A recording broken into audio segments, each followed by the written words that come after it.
Latest episode দেখুন একদম add free.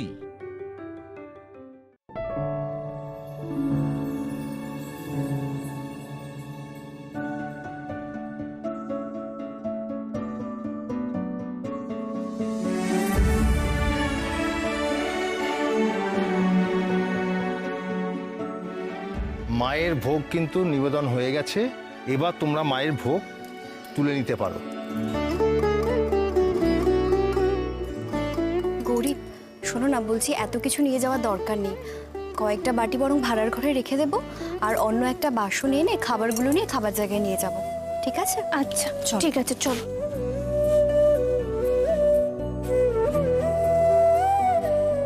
ও মা, এরা কারা গো? কেমন ভাবে দেখছে দেখো। আহারে, ওদের দেখে মনে হচ্ছে খুব খিদে পেয়েছে, জানো তো। গৌরী, শোনো না, বলছিলাম কি ওদেরকে ফল প্রসাদটা দিয়ে দাও, ওরা চলে যাবে। ভোগ দেওয়ার জন্য ডেকো না কিন্তু।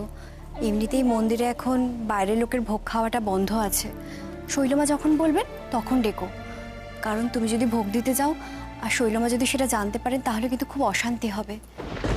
ছোট কাকিমণি, ওদের ডেকে ভোগ খাওয়ালে শৈলমা রাগ করবেন, কিন্তু আমি যদি ওদের কাছে ভোগ নিয়ে যাই তাহলে তো রাগ করবেন না। কিন্তু গৌরী, শৈলমা আবার... কিচ্ছু হবে না ছোট কাকিমণি, চিন্তা করো না। তুমি একটা কাজ করো, এটা নিয়ে যাও, যাও।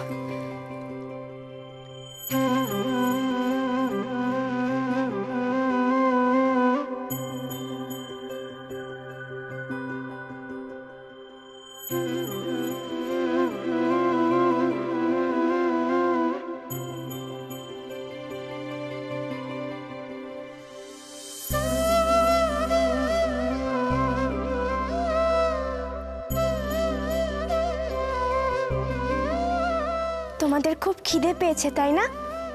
ভোগ খাবে তো?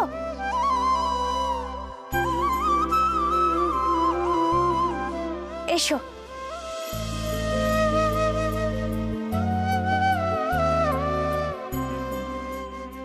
এসো, তোমাদের আমি খাইয়ে দিই।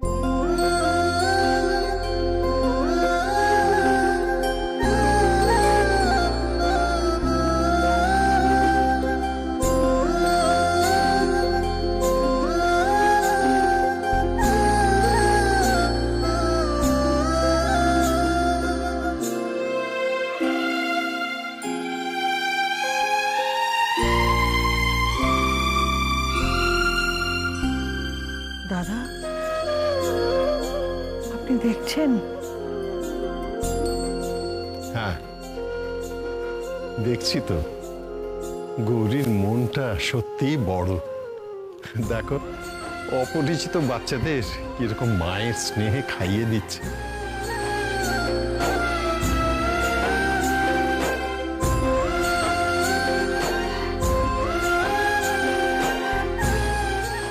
না না, আমি যা বলছি আপনি বুঝতে পারছেন না। চোখের সামনে দেখেও আপনি কিছু বুঝতে পারছেন না। তুমি কি বলতে চাইছো একটু স্পষ্ট করে বলো তো। আপনি চলুন দাদা, আপনাকে এই কথাগুলো আমার বলা খুব দরকার। প্রতিনিয়ত আমার মনের মধ্যে যে লড়াই চলছে সেটা আপনাকে বলে বোঝাতে পারবো না। যতক্ষণ না আপনাকে কথাগুলো বলছি আমার শান্তি হবে না। আজকের এই পুজোর দিনে এই কথাগুলো আপনাকে বলাটা খুব দরকার। বেশ, এসো।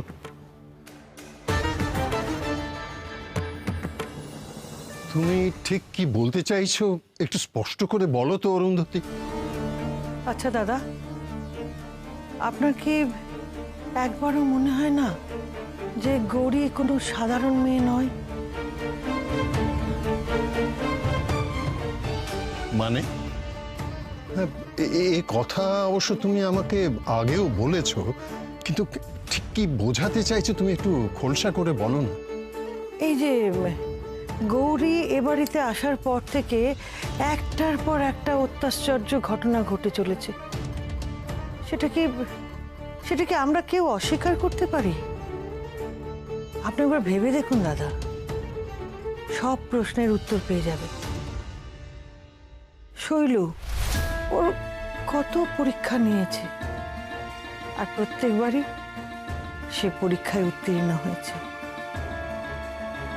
আমাদের বাড়ির ওই মঙ্গল শঙ্খ, যেটা কেউ কোনোদিন তুলতে পারেনি, গৌরী অনায়াসে সেটা হাতে তুলে নিয়েছে।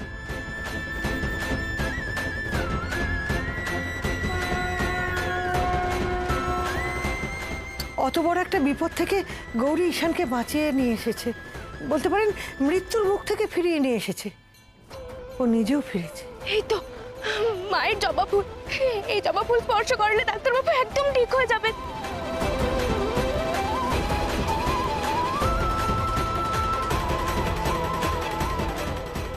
বিনি সুতোর মালা পর্যন্ত গেঁথেছে।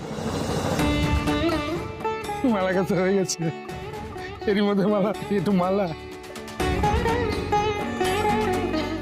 মালা। কিন্তু ও যখন এই বাড়ি ছেড়ে চলে গেছিল, তখন এই বাড়িটা কিরকম লক্ষ্মী ছাড়া হয়ে গিয়েছিল, একেবারে ছন্ন ছাড়া হয়ে গিয়েছিল। আবার আবার ও বাড়িতে ফিরে আসার পর লক্ষ্মী আবার ফিরে এলো সাথে সাথে। তা নাহলে ভাবতে পারেন, এক মুঠো চাল দিয়ে বাড়ির সবার মুখেও খাবার তুলে দিল। এই মেয়ে বলছে এইটুকু চাল আর এইটুকু ডাল দিয়ে সকলের জন্য নাকি খিচুড়ি বানাবে। বানাও বানাও বানাও। গরিমা, তো মনে হচ্ছে মা লক্ষ্মীর হাতের রান্না। অমৃত অমৃত, দারুণ হয়েছে। কদিন আগে ওর হাত পুড়ে গিয়েছিল, কিন্তু কোথা থেকে সোনা রঙের মধু নিয়ে এলো, সেটা লাগানোর পর ওর সব আঘাত সেরে গেল। ওর আর চিহ্ন মাত্র রইল না। আমি মায়ের আরতি করব। তোমার হাতটা? এই তো আমার হাত। ঠিক আছে, দেখুন, আমি মায়ের পূজায় কখনোই দেরি করব না। মুক্তার বিপদেও তো ও খাঁড়া হাতে শয়তানদের শায়েস্তা করেছে।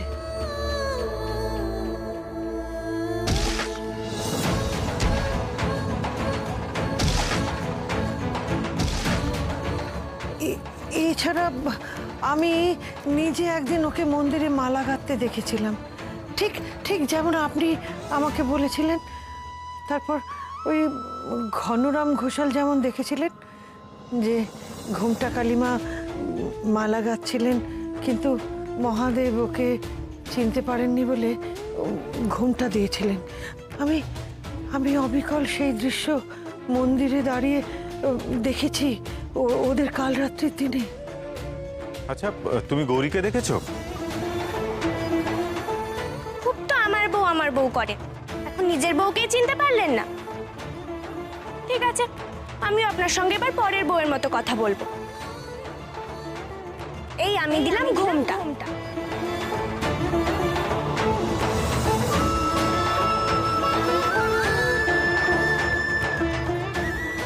দাদা, এই পুজোর মধ্যেও কেমন অদ্ভুত সব ঘটনা ঘটে চলেছে।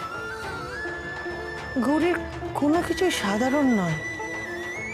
ও যে কাজই করছে না, তার মধ্যে মায়ের লীলা দেখা যাচ্ছে।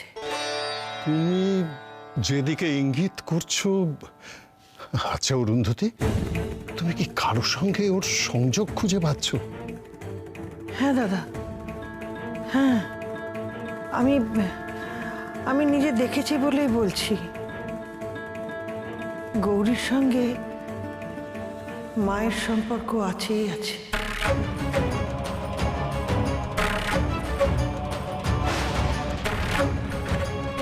আর আমার ধারণা কিছুতেই ভুল হতে পারে না।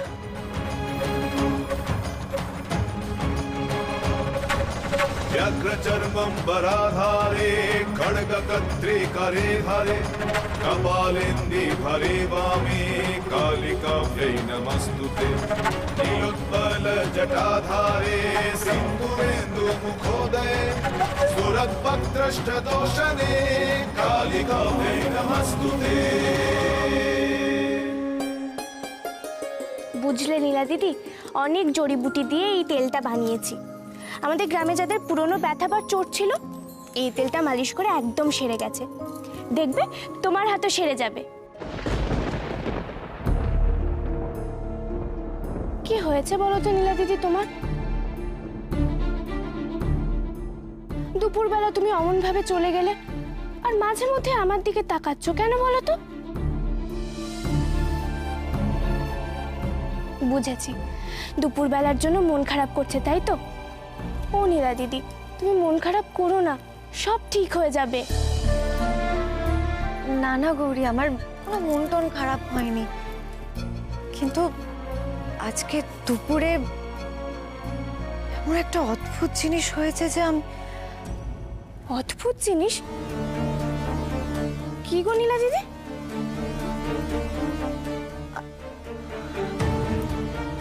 আজকে দুপুরবেলা যখন গৌরী আমার হাতে হাত রেখে বললো না যে আমার হাত ঠিক হয়ে যাবে, তখন আমার হাতের মধ্যে দিয়ে একটা অদ্ভুত বিদ্যুৎ খেলে গেল।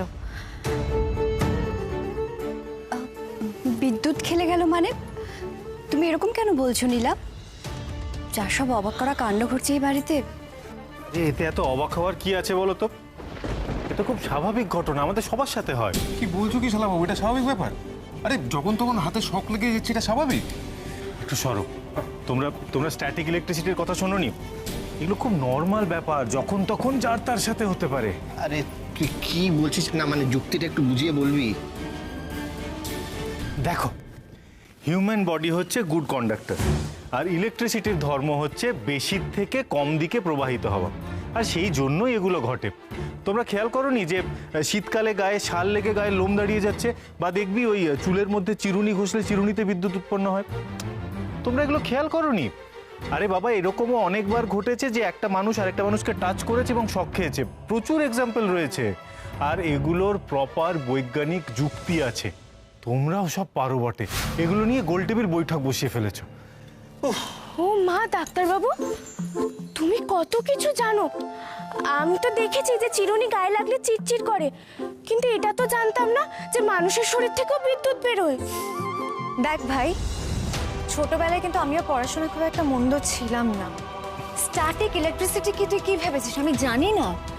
ছোটবেলা থেকে অনেক এরকম ঘটনা ঘটেছে, এখনো হয়, কিন্তু আমি না এক্সপ্রেস করতে পারছি না, বলে বোঝাতে পারবো না এই ফিলিংটা, এটা অন্য রকম রে। আরে দিদি, থাক না, এখন এই সমস্ত কথাগুলো থাক না। আজকে হচ্ছে মহাসপ্তমীর সন্ধে, আজকে একটা জমজমাট কিছু হওয়া দরকার। আর তাছাড়া তুমি যখন তাড়াতাড়ি চলেই এসছো শালা বাবু, যেমন নাকি তাড়াতাড়ি ফ্রেশ হয়ে নাও। এরকম না, আমি নাই তোমাদের পুজো আচ্চার মধ্যে থাকতে চাই না, আমার একদম পোষায় না।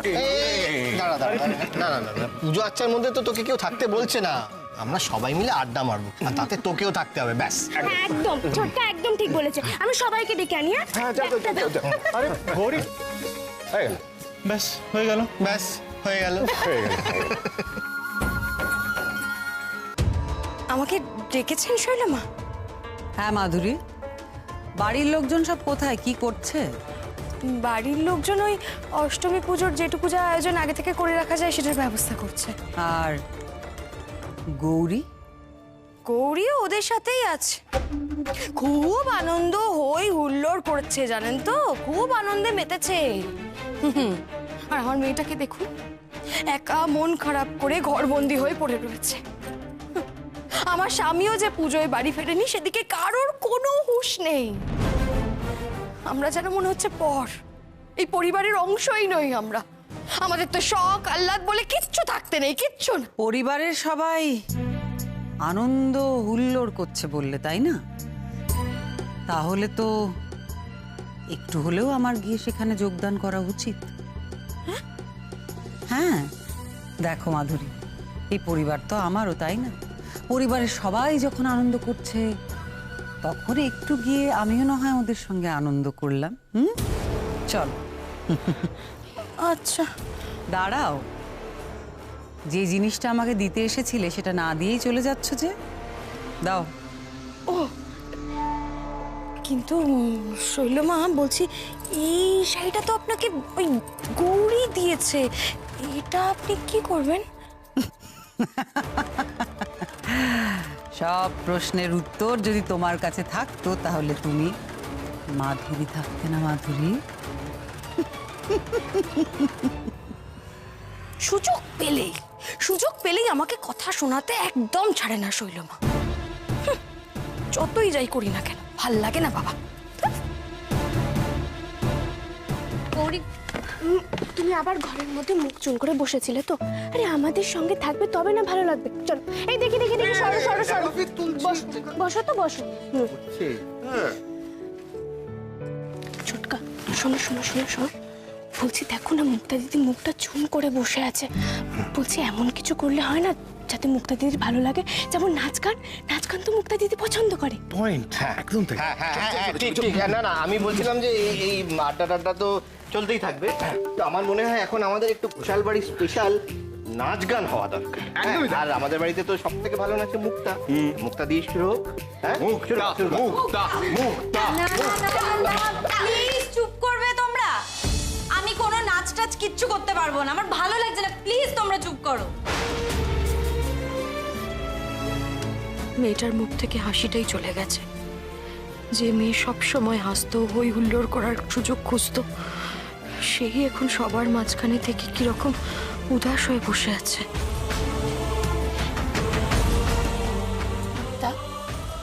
টাকা আমার দিকে কি হলো, এমন কেন করছিস মা? সবাই যখন বলছে একটু নাচ গান কর না, নিজেরও তো মনটা ভালো লাগবে। এখানে বাইরের কোনো লোক নেই তো বল, জানা মা। না যে মা, জোর করো না প্লিজ, আমার ভালো লাগছে না কিছু। তোমরা সবাই কেন জোর করছো? প্লিজ আমাকে জোর করো না, আমার ভালো লাগছে না এইসব কিছু। মুক্তা দিদিকে তো কিছুতেই স্বাভাবিক করা যাচ্ছে না মা। ও মা, তুমি কিছু একটা করো।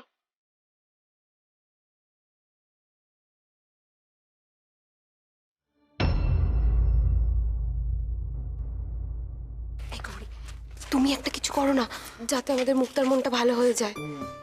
বৌদি শোনো, আমি বলি কি, তুমি নাচটা শুরু করো। এই চিকু বাবু, একদম না, কি বলছো তুমি? এই গৌরী, চিকু কি বলছে গো তোমাকে? বলবো নাকি সবাইকে? একদম না, খবরদার, একদম বলবে না চিকু বাবু। কি হয়েছে গৌরী? চিকুকে চুপ করাচ্ছ কেন? চিকু বল তো কি বলছিলি? জানো তোমরা, বৌদি খুব সুন্দর নাচ করে। তাই নাকি? এই চিকু, তুই কি করে জানলি রে গৌরী ভালো নাচ করে? আমি জানি, আমি নিজের চোখে দেখেছি। ওই যে সেদিনকে আমরা উর্মি দিদিদের বাড়িতে গেলাম, বৌদি কি সুন্দর নাচ করেছিল। তাই নাকি? গৌরী, আমরা তো জানতাম গৌরী খুব ভালো গান করে, এখন তো শুনছি খুব ভালো নাচও করে। হবে নাকি? না না না, একদম না, না। গৌরী, আমাদের শালি সাহেব অলরেডি না বলে দিয়েছে। তুমিও যদি না বলো তাহলে চলবে কি করে বলো তো? নাচতে হবে, নাচতে হবে, নাচতে হবে। গৌরী, গৌরী, রূপম দাদা, হ্যাঁ। এই গৌরী, সবাই যখন বলছে তখন একটা নাচ করো না। আরে বাবা, পুজো আচ্চার দিনে সবার মনটা ভালো হয়ে যাবে। যাও তো, একটা নাচ করো। কর।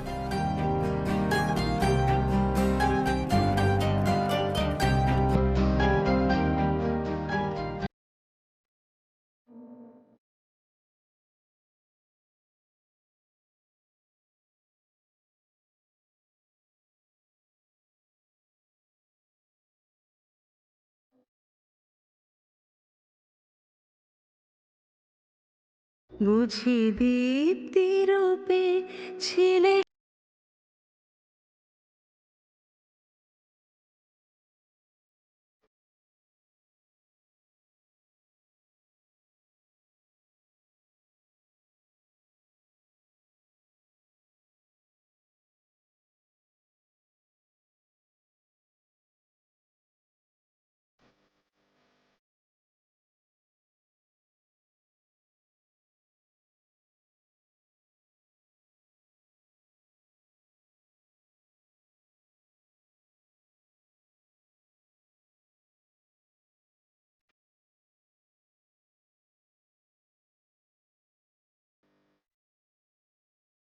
সুন্দর হে সুন্দর হে বড়